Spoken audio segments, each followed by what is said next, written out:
How to share a video from GoPro Quik to YouTube. First of all, open the app on your device to begin. Next, head over to the Studio tab at the bottom of the screen and select the video you want to upload to YouTube from your media library. After that, tap on the share icon located at the top of the screen, then choose the share media option.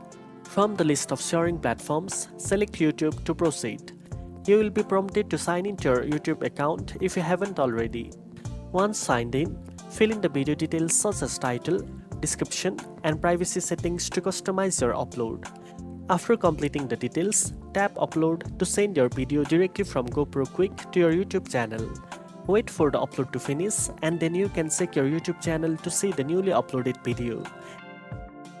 Now you know how to share a video from GoPro Quik to YouTube. If you found this video helpful, don't forget to like, share and subscribe for more editing tips. Thanks for watching and I'll see you in the next one.